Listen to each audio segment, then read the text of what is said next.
નમસ્કાર મિત્રો, કે ચેનલમાં આપનું હાર્દિક સ્વાગત છે। હું દિનેશ સિંહ રાઠોડ। આજે આપણે જોઈશું પાલિતાણાની પવિત્ર ભૂમિ પર આદિવીર છરી પાલિત સંઘ કાર્યક્રમ ધર્મસભા યોજાઈ। મુખ્યમંત્રી ભૂપેન્દ્રભાઈ પટેલની ઉપસ્થિતિમાં સિદ્ધાચલની પવિત્ર ભૂમિ પાલિતાણામાં આદિવીર છરી પાલિત સંઘ કાર્યક્રમ ધર્મસભા યોજાઈ હતી।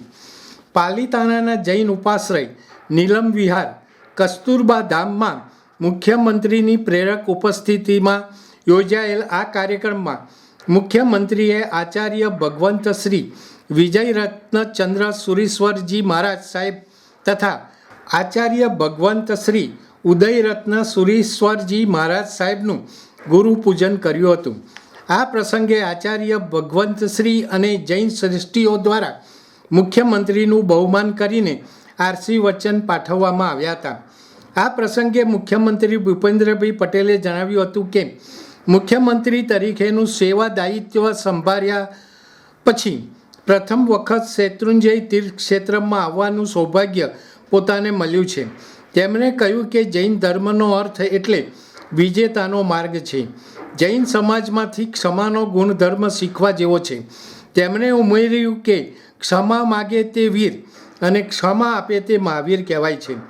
મુખ્યમંત્રીએ સ્પષ્ટપણે જણાવ્યું કે ભગવાન મહાવીરે વર્ષો પહેલાં પર્યાવરણની જાળવણીની વાત કરી હતી। તેમણે પાણીને ઘીની જેમ વાપરવાની સલાહ આપી હતી। આજે આપણા વડાપ્રધાન નરેન્દ્રભાઈ મોદીએ કેચ ધી રેઇન સંકલ્પ આપીને વરસાદના ટીપે ટીપા પાણીને જમીનમાં કેવી રીતે સંગ્રહ કરી શકાય તે અંગેનો ખ્યાલ વ્યક્ત કર્યો છે। પર્યાવરણનું ધ્યાન રાખી સેવા સાથે જૈન સમાજ વિકસિત ભારત 2047ના સંકલ્પમાં સદભાગી બને તેવી અભ્યર્થના મુખ્યમંત્રીએ વ્યક્ત કરી હતી।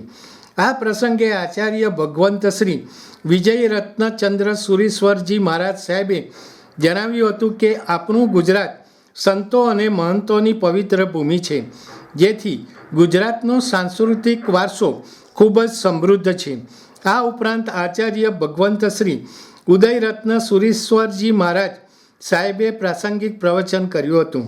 મુખ્યમંત્રી ભૂપેન્દ્રભાઈ પટેલે પૂજ્ય આચાર્ય ભગવંત સાથે વિચાર ગોષ્ઠી ધર્મસભા સહિતના કાર્યક્રમોમાં જોડાયા હતા।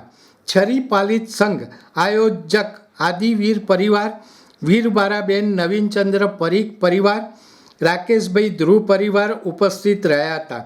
ઉપદાન તપ આયોજક વીર સૌભાગ્ય પરિવાર, વીરાબેન સૌભાગ્યચંદ અંગારા પરિવાર, ધાનેરા, હિંમતભાઈ આદિ ઉપસ્થિત રહ્યા હતા।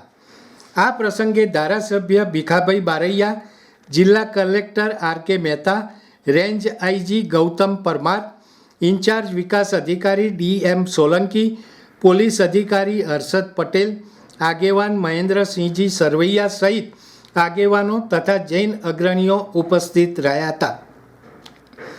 દર્શક મિત્રો, અત્યારે આટલું જ। આવા વધુ સમાચારો માટે જોતા રહો કે ચેનલ। નમસ્કાર।